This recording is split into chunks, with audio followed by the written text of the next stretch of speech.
Lord Argentine was a great favorite in London society. At 20 he had been a poor man, decked with the surname of an illustrious family, but forced to earn a livelihood as best he could, and the most speculative of money lenders would not have entrusted him with £50 on the chance of his ever changing his name for a title, and his poverty for a great fortune. His father had been near enough to the fountain of good things to secure one of the family livings, but the son, even if he had taken orders, would scarcely have obtained so much as this, and moreover felt no vocation for the ecclesiastical estate. Thus he fronted the world with no better armor than the bachelor's gown and the wits of a younger son's grandson, with which equipment he contrived in some way to make a very tolerable fight of it. At 25 Mr. Charles Aubernon saw himself still a man of struggles and of warfare with the world, but out of the 7 who stood before him in the high places of his family 3 only remained. These 3, however, were good lives, but yet not proof against the Zulu assegais and typhoid fever, and so one morning Aubernon woke up and found himself Lord Argentine, a man of 30 who had faced the difficulties of existence, and had conquered. The situation amused him immensely, and he resolved that riches should be as pleasant to him as poverty had always been. Argentine, after some little consideration, came to the conclusion that dining, regarded as a fine art, was perhaps the most amusing pursuit open to fallen humanity, and thus his dinners became famous in London, and an invitation to his table a thing covetously desired. After 10 years of lordship and dinners Argentine still declined to be jaded, still persisted in enjoying life, and by a kind of infection had become recognized as the cause of joy in others, in short, as the best of company. His sudden and tragical death therefore caused a wide and deep sensation. People could scarcely believe it, even though the newspaper was before their eyes, and the cry of mysterious death of a nobleman came ringing up from the street. But there stood the brief paragraph: Lord Argentine was found dead this morning by his valet under distressing circumstances. It is stated that there can be no doubt that his lordship committed suicide, though no motive can be assigned for the act. The deceased nobleman was widely known in society, and much liked for his genial manner and sumptuous hospitality. He is succeeded by, etc., etc.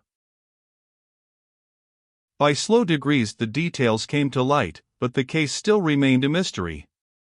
The chief witness at the inquest was the deceased's valet, who said that the night before his death Lord Argentine had dined with a lady of good position, whose name was suppressed in the newspaper reports.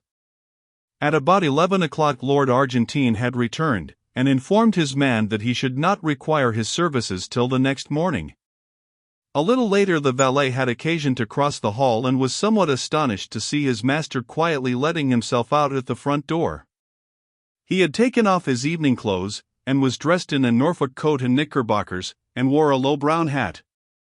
The valet had no reason to suppose that Lord Argentine had seen him, and though his master rarely kept late hours, thought little of the occurrence till the next morning, when he knocked at the bedroom door at 8:45 as usual. He received no answer, and, after knocking 2 or 3 times, entered the room, and saw Lord Argentine's body leaning forward at an angle from the bottom of the bed. He found that his master had tied a cord securely to one of the short bedposts, and, after making a running noose and slipping it round his neck, the unfortunate man must have resolutely fallen forward, to die by slow strangulation. He was dressed in the light suit in which the valet had seen him go out, and the doctor who was summoned pronounced that life had been extinct for more than 4 hours. All papers, letters, and so forth seemed in perfect order, and nothing was discovered which pointed in the most remote way to any scandal either great or small. Here the evidence ended, nothing more could be discovered. Several persons had been present at the dinner party at which Lord Argentine had assisted, and to all these he seemed in his usual genial spirits. The valet, indeed, said he thought his master appeared a little excited when he came home, but confessed that the alteration in his manner was very slight, hardly noticeable, indeed.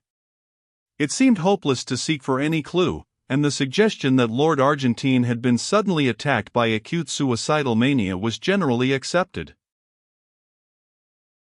It was otherwise, however, when within 3 weeks, 3 more gentlemen, one of them a nobleman, and the 2 others men of good position and ample means, perished miserably in the almost precisely the same manner.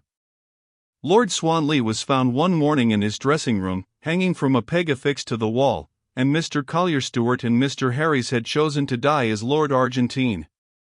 There was no explanation in either case, a few bald facts, a living man in the evening, and a body with a black swollen face in the morning. The police had been forced to confess themselves powerless to arrest or to explain the sordid murders of Whitechapel, but before the horrible suicides of Piccadilly and Mayfair they were dumbfounded, for not even the mere ferocity which did duty as an explanation of the crimes of the East End could be of service in the West. Each of these men who had resolved to die a tortured, shameful death was rich, prosperous, and to all appearances in love with the world, and not the acutest research should ferret out any shadow of a lurking motive in either case. There was a horror in the air, and men looked at one another's faces when they met, each wondering whether the other was to be the victim of the fifth nameless tragedy.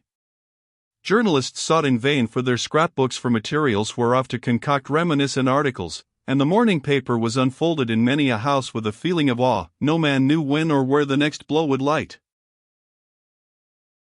A short while after the last of these terrible events, Austin came to see Mr. Villiers. He was curious to know whether Villiers had succeeded in discovering any fresh traces of Mrs. Herbert, either through Clark or by other sources, and he asked the question soon after he had sat down. "No," said Villiers, "I wrote to Clark, but he remains obdurate, and I have tried other channels, but without any result. I can't find out what became of Helen Vaughan after she left Paul Street, but I think she must have gone abroad. But to tell the truth, Austin, I haven't paid much attention to the matter for the last few weeks. I knew poor Harries intimately, and his terrible death has been a great shock to me, a great shock." "I can well believe it," answered Austin gravely. "You know Argentine was a friend of mine. If I remember rightly, we were speaking of him that day you came to my rooms." "Yes, it was in connection with that house in Ashley Street, Mrs. Beaumont's house. You said something about Argentine's dining there." "Quite so. Of course you know it was there Argentine dined the night before his death." "No, I had not heard that." "Oh, yes, the name was kept out of the papers to spare Mrs. Beaumont. Argentine was a great favorite of hers, and it is said she was in a terrible state for some time after." A curious look came over Villiers' face. He seemed undecided whether to speak or not. Austin began again. "I never experienced such a feeling of horror as when I read the account of Argentine's death. I didn't understand it at the time, and I know now. I knew him well, and it completely passes my understanding for what possible cause he, or any of the others for the matter of that, could have resolved in cold blood to die in such an awful manner. You know how men babble away each other's characters in London. You may be sure any buried scandal or hidden skeleton would have been brought to light in such a case as this, but nothing of the sort has taken place. As for the theory of mania, that is very well, of course, for the coroner's jury, but everybody knows that it's all nonsense. Suicidal mania is not smallpox." Austin relapsed into gloomy silence. Villiers sat silent, also, watching his friend. The expression of indecision still fleeted across his face. He seemed as if weighing his thoughts in the balance, and the considerations he was resolving left him still silent. Austin tried to shake off the remembrance of tragedies as hopeless and perplexed as the labyrinth of Daedalus, and began to talk in an indifferent voice of the more pleasant incidents and adventures of the season. "That Mrs. Beaumont," he said, "of whom we were speaking, is a great success. She has taken London almost by storm. I met her the other night at Fulham's. She is really a remarkable woman." "You have met Mrs. Beaumont?" "Yes, she had quite a court around her. She would be called very handsome, I suppose, and yet there is something about her face which I didn't like. The features are exquisite, but the expression is strange. And all the time I was looking at her, and afterwards, when I was going home, I had a curious feeling that very expression was in some way or another familiar to me." "You must have seen her in the Row." "No, I am sure I never set eyes on the woman before. It is that which makes it puzzling. And to the best of my belief I have never seen anyone like her. What I felt was a kind of dim far-off memory, vague but persistent. The only sensation I can compare it to is that odd feeling one sometimes has in a dream, when fantastic cities and wondrous lands and phantom personages appear familiar and accustomed. Villiers nodded and glanced aimlessly round the room, possibly in search of something on which to turn the conversation. His eyes fell on an old chest somewhat like that in which the artist's strange legacy lay hid beneath a Gothic scutcheon. "Have you written to the doctor about poor Merrick?" he asked. "Yes, I wrote asking for full particulars as to his illness and death. I don't expect to have an answer for another 3 weeks or a month. I thought I might as well inquire whether Merrick knew an Englishwoman named Herbert, and if so, whether the doctor could give me any information about her. But it's very possible that Merrick fell in with her at New York, or Mexico, or San Francisco. I have no idea as to the extent or direction of his travels."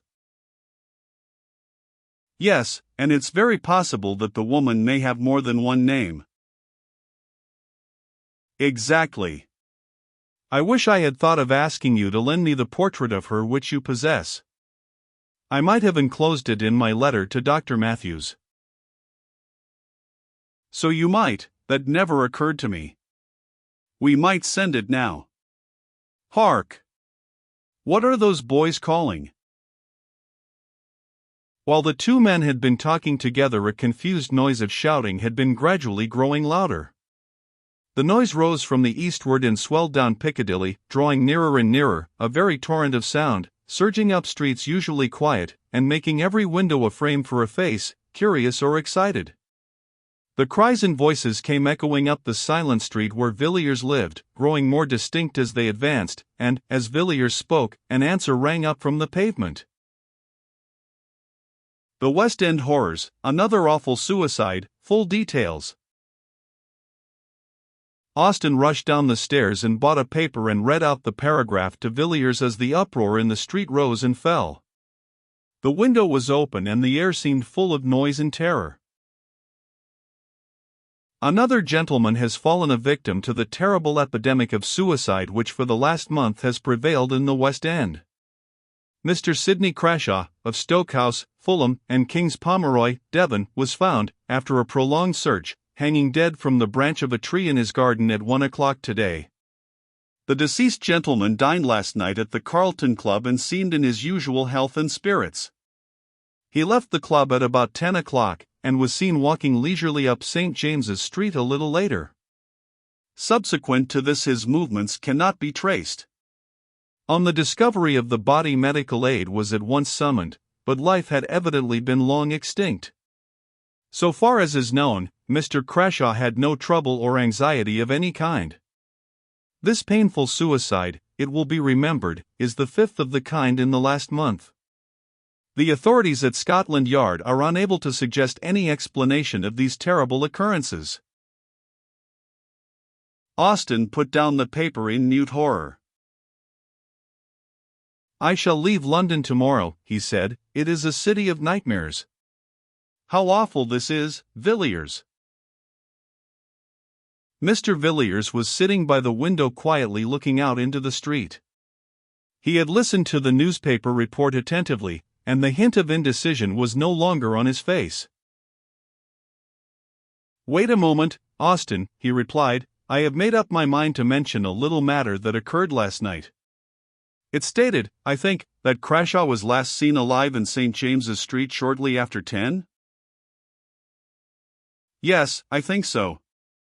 I will look again." "Yes, you are quite right." "Quite so. Well, I am in a position to contradict that statement at all events. Crashaw was seen after that, considerably later indeed." "How do you know?" "Because I happened to see Crashaw myself at about 2 o'clock this morning." "You saw Crashaw? You, Villiers?" "Yes, I saw them quite distinctly. Indeed, there were but a few feet between us." "Where, in heaven's name, did you see him?" Not far from here. I saw him in Ashley Street. He was just leaving a house. Did you notice what house it was? Yes. It was Mrs. Beaumont's. Villiers. Think what you are saying, there must be some mistake. How could Crashaw be in Mrs. Beaumont's house at 2 o'clock in the morning? Surely, you must have been dreaming, Villiers, you were always rather fanciful. No, I was wide awake enough.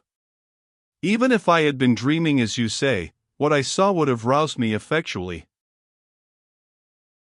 What you saw? What did you see? Was there anything strange about Crashaw? But I can't believe it, it is impossible. Well, if you like I will tell you what I saw, or if you please, what I think I saw, and you can judge for yourself. Very good, Villiers. The noise and clamor of the street had died away, though now and then the sound of shouting still came from the distance, and the dull, leaden silence seemed like the quiet after an earthquake or a storm. Villiers turned from the window and began speaking. I was at a house near Regent's Park last night, and when I came away the fancy took me to walk home instead of taking a hansom. It was a clear pleasant night enough, and after a few minutes I had the streets pretty much to myself. It's a curious thing, Austin, to be alone in London at night, the gas lamps stretching away in perspective, and the dead silence, and then perhaps the rush and clatter of a hansom on the stones, and the fire starting up under the horses' hoofs.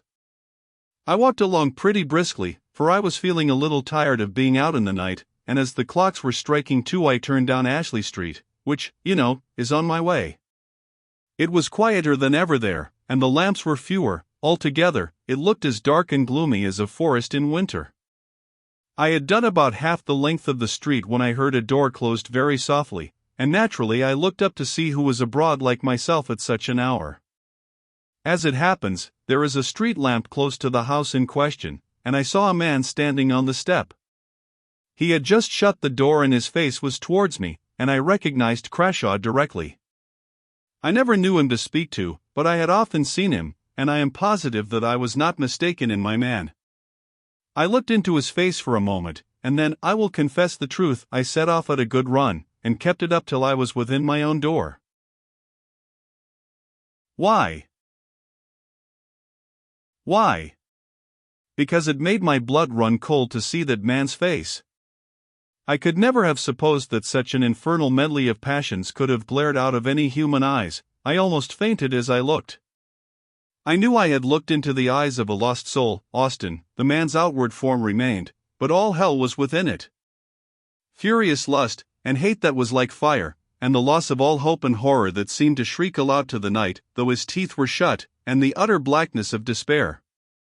I am sure that he did not see me, he saw nothing that you or I can see, but what he saw I hope we never shall. I do not know when he died, I suppose in an hour, or perhaps 2, but when I passed down Ashley Street and heard the closing door, that man no longer belonged to this world, it was a devil's face I looked upon. There was an interval of silence in the room when Villiers ceased speaking. The light was failing, and all the tumult of an hour ago was quite hushed. Austin had bent his head at the close of the story, and his hand covered his eyes. "What can it mean?" he said at length. "Who knows, Austin, who knows? It's a black business, but I think we had better keep it to ourselves, for the present at any rate. I will see if I cannot learn anything about that house through private channels of information, and if I do light upon anything I will let you know."